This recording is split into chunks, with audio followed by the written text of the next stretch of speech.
Welcome to this lesson on additive manufacturing. So what I want to talk to you today is about 3D printing.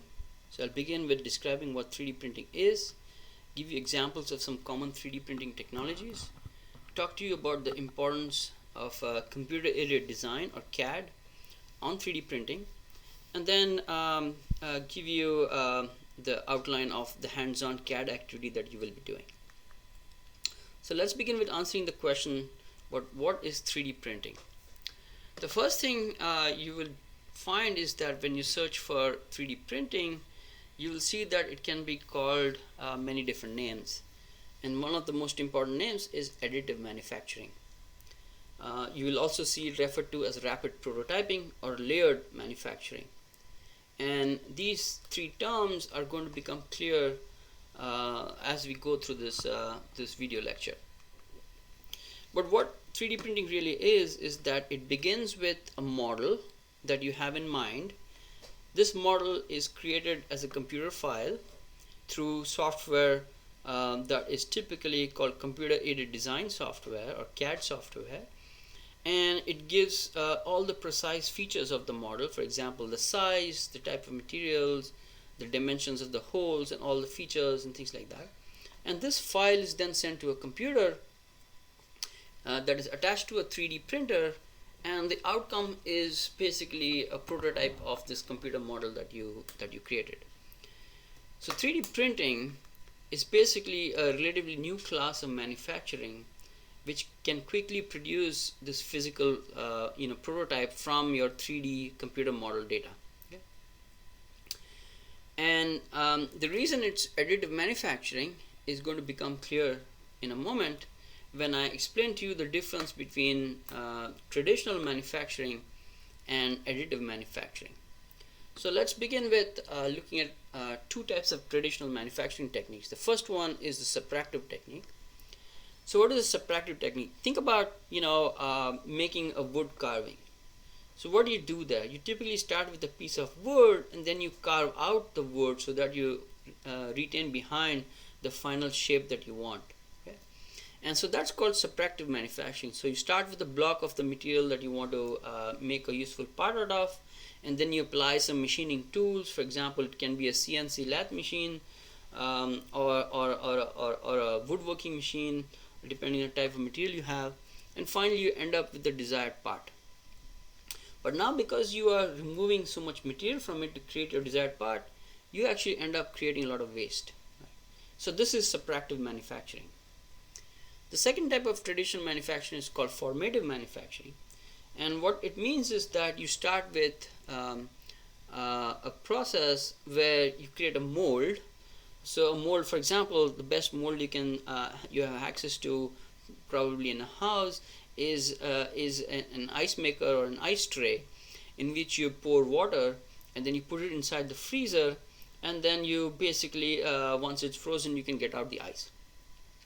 Well, most often the molds cannot be reused in real manufacturing processes, especially when you're thinking about metals and ceramics and plastics.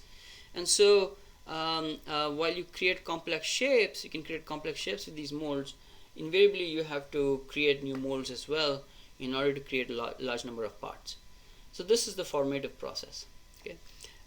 You can think of pouring concrete into blocks for specific applications, sculpting clay, although this one might not often require a mold. You can do it without a mold. Certainly for metals you require, especially for complex shapes, you require molding process. And so this is called the formative process. The additive process, which is what we are going to be talking about in this lecture, is fundamentally different in that it starts with your the source of your material, and then deposits or puts that material at specific locations on a bed and in a layer by layer form, so that you create your 3D part. So the amount of wastage is actually quite small compared to the subtractive process. So 3D printing is a form of additive manufacturing. Also, something that has been around for a very long time is called thin film deposition. That is also a form of additive manufacturing. So let's look into this a little bit more by looking at examples of 3D manufacturing processes, right? So I'll begin with something called fused deposition modeling. So in fused deposition modeling, what you need to pay attention to is the technology here. So imagine you have a platform on which you want to make your 3D part, and then you have a nozzle. Think of this as a pen, and what you do with this pen is that you come to the surface, and at specific locations you mark the surface with this material that you're making the part out of. Now how does it do that? Well, this pen, instead of containing an ink like we are used to, it basically has coming into it a solid plastic material, and coming out of it is a liquid plastic material. And this liquid is one that as soon as it comes out, it hardens, and so very quickly it reforms the solid plastic that it came from. And so as soon as you deposit it onto the surface, it hardens and it forms the part. And so then you create that layer by layer. So you can see here this part is being created. It has a little hole in between, and these features are defined by the computer-aided design model that you send this 3D printer. So the two important technologies in FDM are extrusion and the use of a thermoplastic material. So extrusion is the process of pushing or pulling a solid material or a liquid material through a nozzle. And in the case of FDM, you have a nozzle that has a little heater attached to it.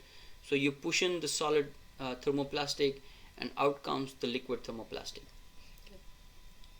Now the thermoplastic is a type of polymer that softens when it is heated and then hardens when it is cooled. And this process is totally reversible and can be repeated multiple times. And so that's very important in this technology, because you start out with something that's hard, it gets liquefied as it goes, it's extruded through this heater, and then when it deposits, it hardens immediately, and so you have a hard part that is being made. Now the thing about this you must remember is that you are making this part layer by layer. So that is really where the computer aided design file and the 3D printer comes in. So this 3D printing is now called layer by layer manufacturing. This is another term that you will find used to describe 3D printing, because you are making the first layer and then the next layer and so on and so forth, and then finally you end up getting your entire 3D part. The good news about FDM is that it's widely accessible. And the reason for that is that you can buy a 3D printer for as little as a few $100s. And so these are pretty small. You can install it on a little table, so you can have it at home. You can also find them at public libraries. This particular printer here, the MakerBot replicator, is something that we have at Kenyatta College, and is something that the students use when they are able to be on campus. You can see how this printer works by clicking on this YouTube video link. Typically with an FDM printer, you're looking at printing various types of plastics. PLA is a biodegradable polymer called polylactic acid. PET, ABS, nylon are some of the other common polymers you can find. And also chocolate is a thermoplastic, because as you know, when it's hot it's liquid-like, and when it cools it hardens. And so there are a lot of chocolate manufacturers that actually use 3D printers to make designer chocolates. FDM is by far the most common type of 3D printing you're likely to see around. The second type of 3D printing is called stereolithography or vat polymerization. And here what's happening is that you have a vat that's shown here, which is basically a tank. And in this tank you have something known as a liquid polymer or a liquid resin, right? You have your build platform that is shown here, and then you have a laser beam which contains typically ultraviolet light, and that light shines at specific locations along this build platform. And what it does is that when it heats up the polymer, the liquid polymer, the liquid polymer actually reacts and changes into a solid.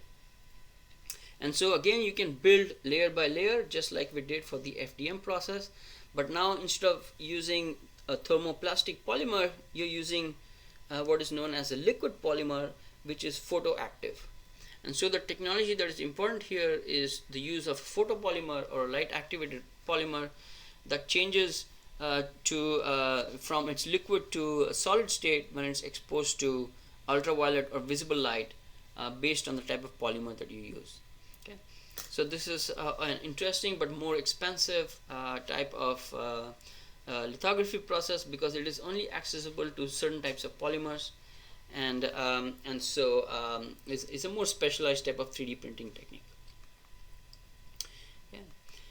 The third one I want to talk about, and probably the one that is the most important in terms of large scale or big part manufacturing or prototyping, is selective laser sintering.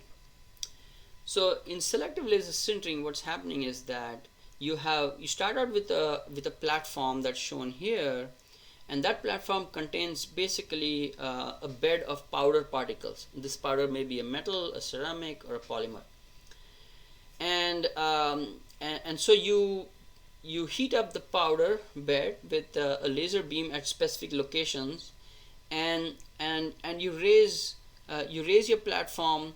At the same time, add new powder and keep heating the powder at specific locations.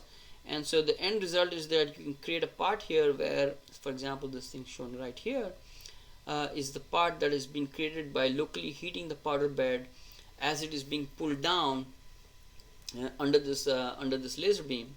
You're constantly adding powder, loading this bed, and heating at the same time, and as a result, you create this 3D shape. So the two technologies that are used here are sintering and the laser. The sintering is a process by which you can join together particles of a polymer or a metal or a ceramic by heating them to a high temperature in a local region. The heating is done by a laser, which is a high energy optical beam, and this can be a laser with different colored light, red, blue, green, and it can rapidly heat up materials to any desired temperature that allows the sintering process to take place, leading to the hardened 3D part. Right? And the beauty of SLS is that it can be applied to a variety of different material types, metals, ceramics, or any other material that can be found in powder form that can be heated by the laser is amenable to solid laser sintering. Now SLS is also commonly called SLM sometimes, because instead of sintering you're actually using local melting, so it's called selective laser melting, and that can also result in a similar type of 3D structure. So as an example of SLS, please click on this YouTube video. It takes you to the NASA video that shows printing of this part right here, which is a fuel injector system built by a metallic 3D printing technique using SLS printing. And NASA is basically working on developing this technology so that they can use 3D printing to make prototypes of rocket parts and to the kind of quality that is required for successful rocketry. So let's end with some advantages and disadvantages of 3D printing. As an advantage, well, 3D printing, depending on the printer you use, you can access a variety of materials. You can make metals, ceramics, polymers, and composites. You can make small as well as large sizes in complex shapes. You can make customized parts at very low cost, and there is reasonably low wastage of material. Okay, so these are the four big advantages of 3D printing. However, there are some big disadvantages here. The number one disadvantage of 3D printing is that it's a slow process, and so as yet it is not suitable for mass production. And so on a factory floor that is producing hundreds and thousands of parts per day, 3D printers are not playing a role there as yet. In fact, it's the more conventional type of printing or manufacturing that I discussed early on that are still being used when you're thinking about mass producing parts. The second thing is that 3D printing, in order to make high strength parts, there is a fundamental challenge with it because of the way the printing process takes place. The materials that are printed tend to have lower density than from conventional manufacturing processes. Also, since 3D printing cannot be done on air, it needs platforms and support structures that eventually need to be knocked off to get the part out of the support structure. Okay, so finally let's end with a discussion about CAD and what it is. So CAD is often called is basically the term that is used to signify computer aided design or computer aided drafting. So what that means is that you start with an idea in mind. For example, think about your balloon part car. You have created a prototype, and now you want to basically send your design idea to the manufacturing engineer. And so the way you're going to do that is you're going to either put it in the form of pictures, or better yet, put it into a computer in the form of a 3D model. Okay, so creating that 3D model with the accurate shape, accurate parts, accurate materials, accurate sizes, that's what computer aided design is all about. Okay, so it's a highly accurate representation of the product that you want to make. Now once you make that CAD model, it can be used by many different parts of the company. It can be used by the service engineer, because he or she knows how the parts are put together because they have the CAD model in front of them. It can be used by the manufacturing engineers because they know how to produce the parts now and how they fit together. It can be used by the customer because they know how the parts come together, and so they know how best to use the machine they have. It can be used by the inspection floor personnel. It can be used to analyze the behavior. And so the computer aided design model is almost fundamental to modern manufacturing and sales processes, right? So CAD by itself, while it's actually a software, it really combines not only just software but also the computer hardware that is used to replace traditional tools that are used for creating models and technical drawings. So you may have come across a paper drawing of a component that basically is a cutaway in different orientations of a three-dimensional part. Well, those things can now be replaced by this CAD design. Okay, so this computer aided design. Now the advantage of CAD is also that once you make a CAD model, you can actually use a computer to model its performance, right? So instead of actually constructing something and then testing it out, you can save a lot of resources and time by actually creating the model on a computer and performing realistic simulations on it, so that you can get a good sense of whether it's going to behave the way it's intended to or not. And so in the process of inventing prototyping and mass manufacturing, computer aided design and modeling is probably one of the most important steps in order to save money and time. Okay? And so it is a skill that is very important to have, especially for those of you who enjoy design or are interested in creating new products or improving existing products. This is a skill that you must have. Okay, so with that, let's come to what you are going to do in this class in terms of CAD.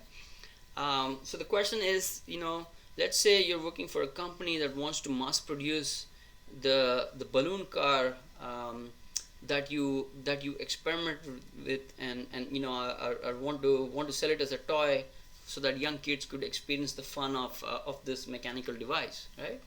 So what would be your next step? Well, your next step is going to be the CAD step, in which you basically create this 3D design of your balloon part car, so that when you send it to a 3D printer, the part that comes out is now ready to be used by as a toy by a kid. All they will need to do is to add a balloon, and then the part should work as you intended, right? So what you're going to do here is you're going to learn basic CAD to make a 3D model of the balloon part car. I already reiterated that CAD is an essential step in the manufacturing process, and I will urge you to check out the manufacturing grand challenges that related to using CAD in the context of a variety of things, including urban infrastructure. Um, and so for you are now going to log into a Tinkercad class. Tinkercad is the free open source web-based CAD software that you're going to use to learn how to basically build a 3D model of a balloon part car. And in order to learn how to create the design, there are at least 6 YouTube videos that you must view as you get started, so that you're comfortable using the CAD software. And these YouTube models or YouTube videos will tell you how to do steps like extrusion, which is a way to create complex cylindrical holes inside a body, revolve, which is a way to create smooth shapes, how to create holes in parts, how to align two objects, how to use the workspace in Tinkercad to align objects, and then finally how to export your file using Tinkercad. And so let's wrap up here. Again, please make sure to go through any supporting materials, and more details about the CAD design are provided as the design project file that's available on Canvas. Thank you.